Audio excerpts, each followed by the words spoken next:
Assalamualaikum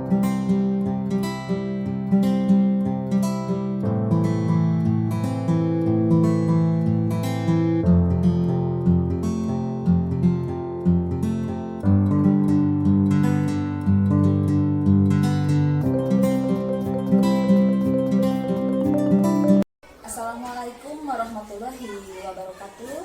Perkenalkan, saya Lucy Ayu Bustari, CGP Angkatan 8 Kota Tasikmalaya.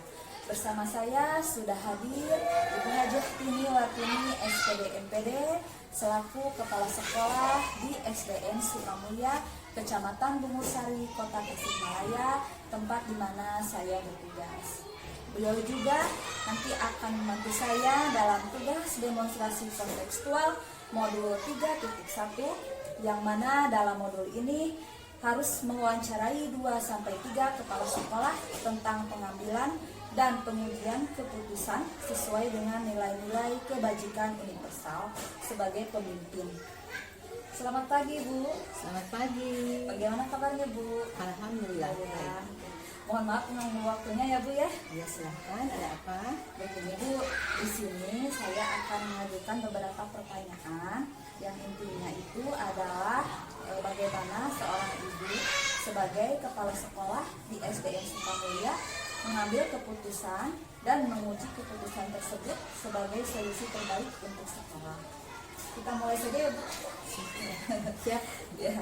Untuk pertanyaan pertama, selama ini bagaimana Ibu dapat mengidentifikasi kasus-kasus yang merupakan dilema etika atau bujukan moral?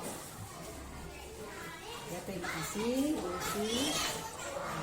Kalian sudah sangat kami untuk mewawancarai ya. Jadi itu kan pertanyaan bagaimana dalam keputusan identifikasi dan identifikasi sebuah keputusan. Ya. Ini dalam pengambilan keputusan di SD Sukamulya yang saya lakukan. Pertama-tama kita lihat dulu masalahnya apa dan bagaimana mengidentifikasi ya, apakah masalah itu baik masalah yang berat ataupun masalah yang ringan yang sering terjadi di sekolah. Biasanya yang tidak bisa diselesaikan oleh guru di kelas ya, ataupun juga masalah-masalah yang banyak yang timbul di sekolah. Nah, saya melihat dulu masalahnya seperti apa, seberat apa gitu, diidentifikasi, kemudian kita musyawarahkan juga dengan guru, atau kadang-kadang juga bisa langsung sendiri. Yang penting keputusan itu yang kita ambil itu tidak merugikan peserta didik atau tidak merugikan guru. Untuk pertanyaan kedua, Bu, selama ini bagaimana Ibu menjalankan keputusan di sekolah Ibu, terutama untuk kasus-kasus di mana ada dua kepentingan yang sama-sama benar atau sama-sama mengandung nilai kebajikan? Untuk pengambilan keputusan yang dimana keputusan itu sama-sama benar atau memiliki nilai-nilai kebajikan ya. Nah, ini saya tidak bisa memutuskan sendiri. Ada keputusan yang sudah saya ambil, tapi kadang keseringannya ya kita musyawarahkan dulu dengan rekan-rekan guru di sekolah, masalahnya apa, kemudian cari solusinya, cari pendapat yang lain, kemudian juga dengan pendapat kita, baru setelah berembuk selesai diambil keputusan yang terbaik.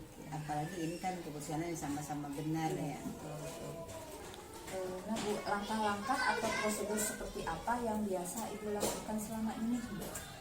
Ya, pertama kita identifikasi dulu permasalahan yang timbulnya, kemudian dicari latar belakangnya apa sih, kenapa sampai terjadi seperti ini, kemudian dicari solusi yang terbaik. Nah, terus dibicarakan bersama-sama, barulah diambil keputusan yang terbaik. Kemudian hal-hal apa saja yang selama ini merupakan tantangan dalam pengambilan keputusan pada kasus-kasus dilema ini? Tantangannya terkadang ya masalah itu timbul dari apa?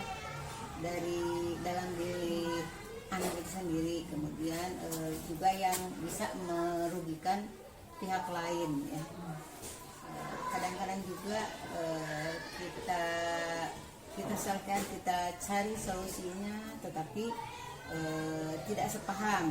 Apakah ibu memiliki sebuah jadwal tertentu dalam sebuah penyelesaian kasus di rumah etika? Apakah ibu langsung menyelesaikan di tempat kalau ada kasus, atau memiliki sebuah jadwal untuk menyelesaikannya? Bentuk atau prosedur apa yang ibu jalankan? Tergantung kepada permasalahannya. Kalau masalah itu ringan, tidak sebenarnya tidak memerlukan pihak yang lain, maka permasalahan itu langsung diselesaikan saat itu. Kalau permasalahannya memerlukan waktu yang lama, tidak bisa menyelesaikan saat itu juga, nah kita jadwalkan tiap hari Sabtu itu. Jadi tergantung masalahnya ya Bu ya. Tergantung pada masalahnya. Ya, kemudian Bu, adakah seseorang atau faktor-faktor apa yang selama ini mempermudah atau membantu ibu dalam pengambilan keputusan terhadap kasus-kasus di rumah etika? Yang membantu penyelesaian masalah dalam etika. Karena dalam etika itu yang kedua-duanya benar kan. Yang membantu itu rekan-rekan sejawat kita. Rekan-rekan di sekolah ya. Dari semua hal yang telah disampaikan, pembelajaran apa yang dapat ibu petik dari pengalaman ibu mengambil keputusan di rumah etika? Pelajaran yang kita ambil ya, yang sangat berharga, yaitu nilai kebersamaan dan saling menghargai. Kemudian keberanian mengeluarkan pendapat, mencari solusi, gitu ya. Jadi kebersamaan itu yang diutamakan. Jadi itu nilai-nilai yang dapat kita ambil ya, dari pengambilan keputusan. Saling menghargai. Alhamdulillah Ibu sudah selesai wawancara kita. Terima kasih atas jawaban Ibu, sangat bermanfaat dan bermakna sekali mengamalkannya dalam pelaksanaan nanti di sekolah. Ya, mudah-mudahan bisa lebih baik ya. Ya, amin. Terima kasih Ibu. Demikian wawancara saya bersama Ibu Kepala Sekolah SDN Sukamulya, Ibu Hajah Tini Wartini SPD MPD. Semoga jawaban-jawaban dari beliau dapat menjadikan pembelajaran yang bermakna dan bermanfaat bagi kita. Assalamualaikum warahmatullahi wabarakatuh.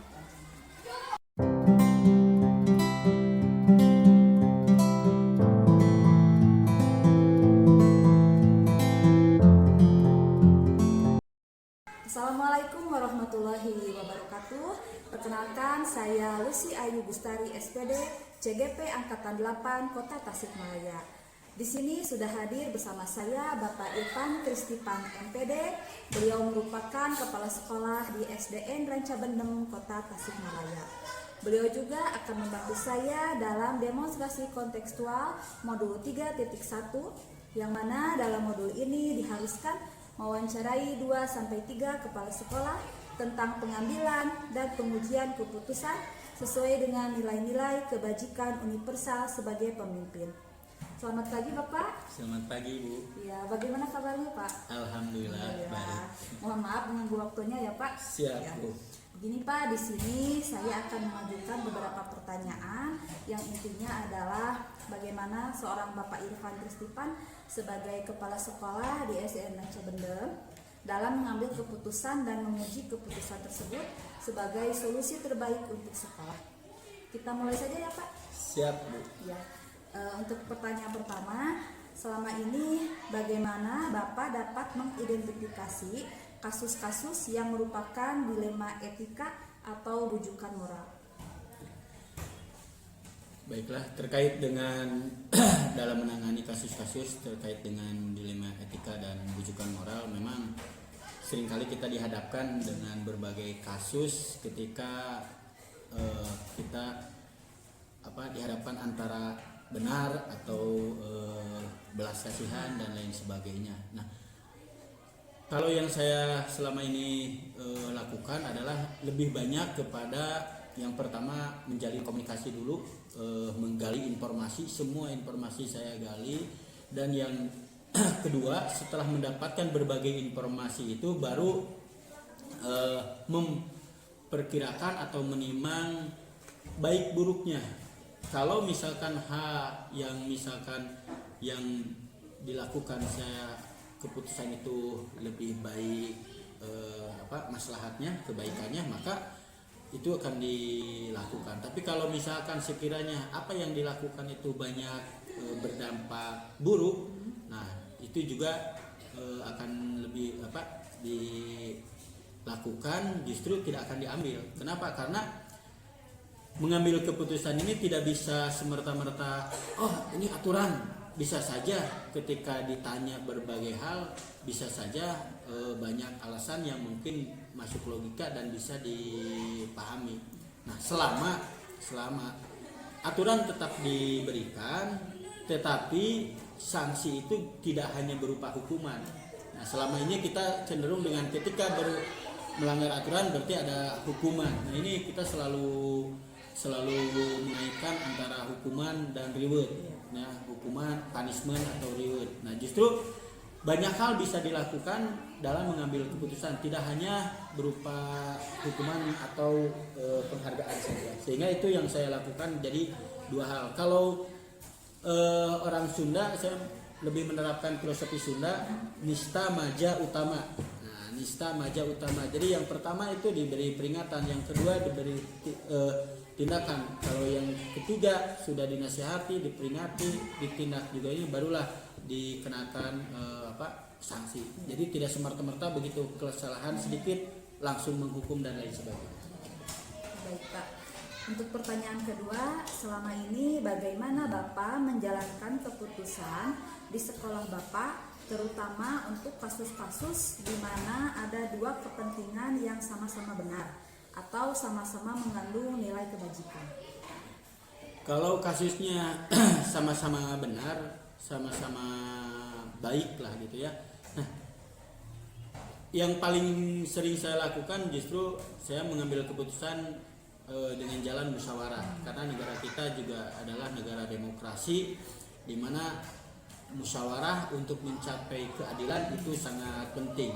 Nah, makanya termasuk juga dalam program-program sekolah banyak ide-ide, gagasan-gagasan guru dengan mengajukan berbagai program. Nah, yang saya lakukan adalah dengan adanya rapat kerja di awal tahun, sehingga mana yang akan dilaksanakan di sekolah, mana yang tidak. Semua program, semua ide gagasan guru itu bagus dan bisa memajukan sekolah, tetapi tidak semua bisa diakomodir karena kemampuan sekolah baik waktu, tenaga maupun materi. Nah, yang saya lakukan adalah justru dengan memusyawarahkan hal itu kepada seluruh elemen yang terkait, baik guru, tenaga pendidik maupun orang tua. Nah, itu yang saya lakukan. Kenapa? Karena pada dasarnya memang baik, tapi bisa saja ada yang lebih baik. Nah, kita kalau memandang sesuatu dari segi pribadi, bisa saja itu hanya penilaiannya tidak objektif, bisa saja penilaian subjektif. Makanya lebih banyak kepada memutuskan dengan jalan musyawarah bersama. Berarti musyawarah sangat penting ya Pak untuk mengambil keputusan. Kemudian Bapak, langkah-langkah atau prosedur seperti apa yang biasa Bapak lakukan selama ini? Nah, kalau langkah-langkahnya itu yang pertama tadi jelas menggali informasi dulu. Setelah menggali informasi, lalu yang kedua mengadakan musyawarah untuk mengambil keputusan, dan yang ketiga adalah mensosialisasikan, karena hasil keputusan musyawarah adalah keputusan bersama, dan itu perlu disosialisasikan bukan hanya kepada peserta didik tapi juga kepada orang tua. Nah, kalau yang saya lakukan, hasil rapat kerja di sekolah kami itu selalu kami musyawarahkan, kami sosialisasikan kepada orang tua. Itu tidak langsung seluruh kelas, tetapi per kelas 1 misalkan hari Senin, kelas 2 hari Selasa, sehingga apa? Informasi yang dibutuhkan orang tua itu semua bisa terserap, dan masukan-masukan dari orang tua siswa juga bisa terserap, sehingga program sekolah ini betul-betul program yang berpihak kepada peserta didik sesuai dengan kebutuhan peserta didik, sesuai juga dengan harapan orang tua, karena bagaimanapun juga peserta didik adalah konsumen dan orang tua juga adalah nasabah kita yang harus dilayani dengan baik. Nah, selama ini yang saya lakukan untuk mengambil keputusan itu dengan 3 langkah seperti itu. Ya, baik. Kemudian hal apa saja yang selama ini merupakan tantangan dalam pengambilan keputusan pada kasus-kasus dilema etika? Nah, tantangan yang paling besar adalah setiap keputusan tidak akan memuaskan semua pihak. Jadi setiap keputusan yang saya lakukan pasti ada yang pro, pasti ada yang kontra. Saya jamin, saya yakin juga tidak akan memuaskan semua pihak. Tetapi yang paling penting yang tadi di awal, bahwa setiap keputusan ini sudah ditimbang berdasarkan berbagai pertimbangan dan juga dilihat dari segi kebaikan dan keburukan. Jika banyak berdampak kebaikan, maka itu yang diambil. Kalau misalkan banyak berdampak keburukan, maka itu yang ditinggalkan. Jadi kami juga sudah menerapkan manajemen risiko. Jadi melihat risiko ketika keputusan itu diambil. Jadi tidak semerta-merta saya sebagai kepala sekolah saya bersikap semau saya bersikap otoriter. Tidak bisa seperti itu, karena kita adalah, kalau saya bilangnya bukan team building ya, biasanya orang menyebutnya itu dalam satuan pendidikan, dalam organisasi itu team building, tapi kalau saya bilangnya kita keluarga. Antara guru, orang tua, siswa dan kepala sekolah adalah satu keluarga. Jadi ketika satu orang itu mengalami keburukan atau hal yang tidak baik, maka semua itu akan kena, semua akan merasakan. Makanya keputusan diambil itu benar-benar berdasarkan kebutuhan dan benar-benar berdasarkan untuk kebaikan semua, sehingga apapun yang terjadi ketika ada hal-hal yang negatif, ada hal yang kurang baik, itu akan sama-sama memaklumi dan sama-sama menanggung resiko bersama. Itu ya. Baik Bapak, apakah Bapak memiliki sebuah jadwal tertentu dalam sebuah penyelesaian kasus dilema etika? Apakah Bapak langsung menyelesaikan di tempat atau memiliki sebuah jadwal untuk menyelesaikannya? Bentuk atau prosedur apa yang Bapak lakukan? Nah, kalau terkait dengan menyelesaikan berbagai kasus, itu tergantung kasusnya seperti apa. Ada yang memang harus ditangani dengan cepat, itu nggak bisa di nanti-nanti gitu kan. Tapi ada juga yang memang bisa ditangani dengan harus banyak pertimbangannya. Itu bisa diulur waktu lah gitu. Nah, seperti halnya saya pernah mengalami kasus itu betul-betul harus ditangani dengan cepat. Ketika ada anak yang berantem, bukan hanya berantem, mungkin ada anak yang sifatnya ngebully, sudah sifatnya bullying. Itu orang tuanya sampai marah-marah ke sekolah.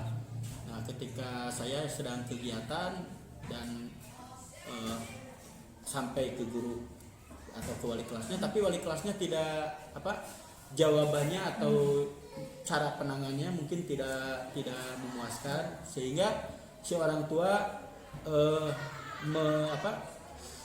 nge-WA ke saya gitu kan. Nah, saya tidak menunggu waktu. Kenapa? Karena kalau dibiarkan berlarut-larut ini akan meluas sehingga melibatkan banyak pihak, baik LSM dan lain sebagainya. Akhirnya saya langsung datangi, esok harinya saya langsung datangi orang tua itu dengan pendekatan kekeluargaan, dan alhamdulillah bisa ditangani, termasuk juga si anaknya dua-duanya dipanggil, dinasihati, orang tua yang ngebullyingnya juga itu didatangi. Saya datang ke rumahnya, tidak menunggu mereka atau orang tuanya datang ke sekolah, tapi saya yang datang ke sekolah orang tuanya, dan alhamdulillah dengan penanganan seperti itu orang tua yang emosi dan lain sebagainya itu bisa teredam, dan justru merasa dihargai karena kepala sekolah langsung datang ke rumahnya.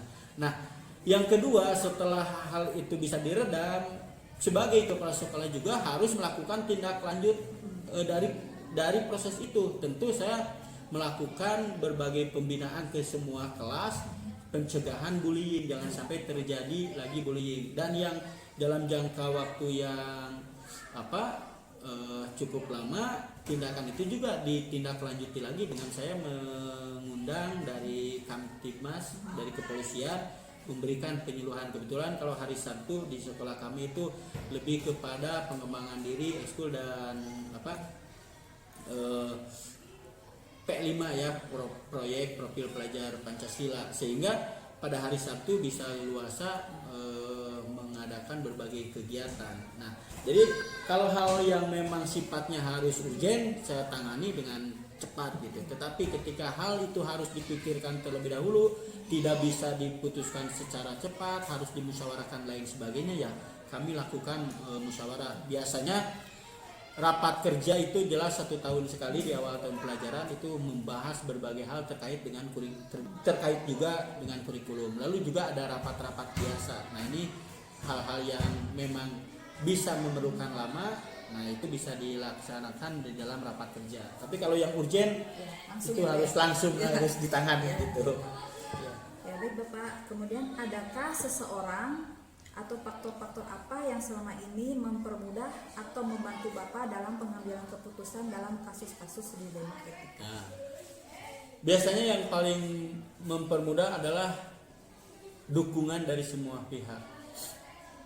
Yang tadi ketika walaupun saya sebagai kepala sekolah, saya tidak bisa bersikap semaunya, saya tidak bisa bersikap otoriter. Nah, bukan kebetulan, tapi memang ini ya, memang potensi sekolah. Jadi potensi di sekolah kami itu dukungan kebersamaan dengan guru sudah terbangun, termasuk juga dukungan dari orang tua dan komite. Jadi dukungan masyarakat, komite, semua itu luar biasa mendukung kemajuan sekolah. Bahkan setiap program sekolah yang kami utarakan di awal tahun itu selalu didukung dengan baik.